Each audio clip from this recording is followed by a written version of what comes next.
The transport shuddered into the docking clamps with a final metallic groan. The airlock hissed open, revealing a delegation of 3 Zark. Their chitinous plates gleamed under the harsh corridor lights. At their feet, a small sealed container hummed. "For your service," the lead Zark intoned, its voice like grinding stone. "The tribunal offers a prime specimen, strong, resilient, a fitting tool for one who has aided our expansion." He stood in the doorway of his asteroid-based workshop, wiping grease from his hands onto a worn cloth. He had fixed their drives, a simple act of mechanical empathy for a stranded patrol. They saw it as an alliance. He saw a broken machine. Now they offered payment in flesh. The thought turned his stomach. He looked at the container. A pair of dark, terrified eyes stared back through a narrow viewport. "Human eyes. I require no payment," he said, his voice low. "It is not a request. It is a tribute. To refuse is an insult." The Zark backed away, their clicking steps fading down the corridor. Alone, he knelt. The container's lock was a complex biometric seal. It took him 10 minutes to bypass it. The lid slid open with a sigh. Inside, curled in a defensive ball, was a human woman. She was clad in a thin gray shipsuit. Her skin was pale, marked with old bruises in faded yellow and green. Her hair was matted. She flinched from the light, but her eyes, wide with a feral panic, locked onto his. She scrambled back, hitting the wall of the container with a thud. He moved slowly, keeping his distance. He poured a cup of water from his canteen and placed it on the floor, sliding it toward her. Then he retreated to his workbench and pretended to study a schematic. For an hour, the only sounds were the low thrum of life support and her ragged breathing. Eventually, a soft scrape. He did not turn. He heard the quiet gulping of water. When he finally glanced over, the cup was empty, and she was watching him. A sliver of the terror replaced by a sharp, calculating suspicion. "My name is Leo," he said, turning his chair to face her, but not moving closer. "This is my place. You are not a captive here. You are a guest." She said nothing. Her gaze darted around the cluttered workshop, taking in the half-built engines, the racks of tools, the small hydroponic garden glowing under soft lights in the corner. He pointed to a sealed door across the room. "Through there are living quarters. There is a cleansing room. There are clothes. They will be too large, but you may use them. The door locks from the inside.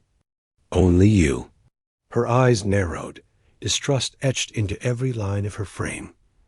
"I will remain here tonight," Leo stated. He powered down his terminal, pulled a thick blanket from a storage locker, and laid it on the floor by his workbench. He turned off the main lights, leaving only the gentle glow from the garden. He lay down, his back to her. He listened to the silence, then to the soft, shuffling steps as she emerged from the container. He heard the hiss of the door to the living quarters opening and closing. The distinct sound of a lock engaging followed. The next morning, she was there, standing by the hydroponic garden, wearing one of his old work shirts that hung to her knees. She watched the water circulate. "The plants are edible," Leo said from his bench, not looking up from a reactor coil he was tuning. "The blue leaves are sweet. The red stalks are peppery. Help yourself."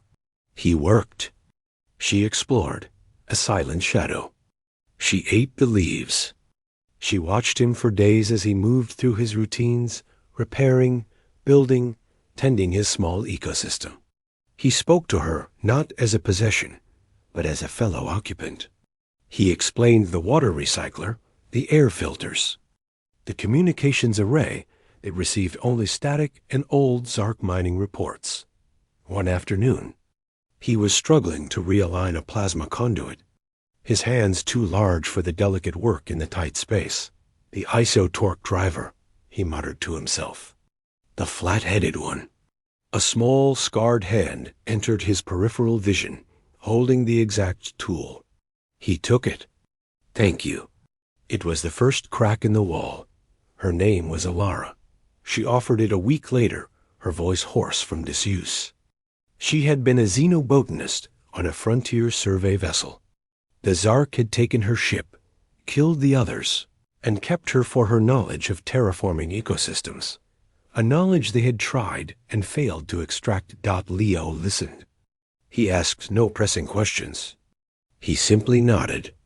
"You are safe here?" was all he said. He began to build. Not for himself, but for her. He found schematics for human-scale tools in his old archives. He fabricated them with care, a proper spade, precise clippers, a delicate moisture meter. He cleared a section of the workshop, installing powerful growth lamps and dedicated nutrient tanks. He presented it to her one evening. "It is yours, if you wish." A garden. Alara stared at the empty pods, the rich soil, the ready tools. For the first time, a light sparked in her eyes that was not fear or caution. It was recognition. It was a fragment of herself returned. She took the tools. Her hands, which had trembled for weeks, were steady. She began to work. Seeds were scarce, but Leo traded a repaired nav sensor to a passing scavenger for a catalog of terrestrial and alien spores. Alara's quadrant of the workshop transformed. Strange vines curled up trellises. Fronded plants unfurled under the light. Color returned, not just to the garden, but to her. The hollows in her cheeks filled. The scars on her arms faded under the care of the medical gel Leo provided without comment. She began to talk. She explained symbiotic root structures. She theorized about cross-pollination in low gravity. She laughed once, a short, surprised sound when a purple bloom opened overnight. Leo found he lived for that sound. He taught her mechanics in return. She learned to calibrate a fuel injector, to patch a hull breach, to read the stars for navigation. One day, while studying the static-riddled star charts, she looked up.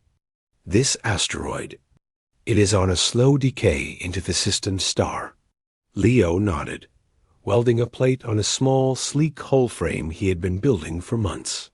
"Yes, in about 5 standard years." "We are leaving," she stated. It was not a question. "We are," he said, lifting his welding mask. "When the ship is ready." Their eyes met. No more needed to be said. They were no longer a rescuer and a rescued. They were co-pilots. The final piece came from the Zark themselves. A damaged cruiser limped into sensor range, broadcasting a distress call. It was the same ship that had first given him Alara. Its primary power coupling had failed. They begged for his aid. Leo looked at Alara. Her face was pale but set. "It is a risk," he said. "They will die without it," she replied. "And we need their secondary long-range transponder." He opened a channel. "I will assist. For a price. Your secondary transponder array, unmapped and unlogged." The agreement was swift, desperate. They docked with the wounded cruiser. Leo performed the repair, a quick, efficient procedure. The Zark, relieved and arrogant once more, handed over the transponder unit. As they prepared to depart, the lead officer clicked at Alara, who stood silently beside Leo. Clad in a practical flight suit, her hair tied back, the specimen appears functional. "Your use of it has been efficient." Leo felt Alara tense. He stepped forward, placing his body between her and the Zark. His voice, usually so calm, turned to ice. "Her name," he said, each word precise and heavy, "is Alara. She is an engineer. She is a botanist. She is the co-architect of the vessel that will carry us from this place. You gave me a captive. I had no use for one, so I returned the favor. I gave her a new life." The Zark stared, its compound eyes unreadable. The concept was alien, nonsensical. To take a prize and not use it for labor or pleasure, but to rebuild it? To grant it agency? It was a baffling, profound waste. Without another word, Leo turned. He and Alara walked back to their own ship, a sleek, agile craft born from his mechanical genius and her unwavering spirit. They sealed the airlock dot in the cockpit. Side by side in seats they had built together, Alara powered up the new transponder. A clear star map illuminated the screen, showing safe routes beyond Zark space. Leo engaged the thrusters. The asteroid base fell away behind them. She reached over, her hand covering his on the controls. Her grip was strong, calloused from tools and soil. He looked at her. The fear in her eyes was gone, replaced by the steady light of a woman looking forward at a future she would choose. Where to? Leo asked. Alara smiled, a true, full smile that reached her eyes. Anywhere we like, she said. The ship turned, pointing its nose toward the infinite dark, and leaped into the light of the stars.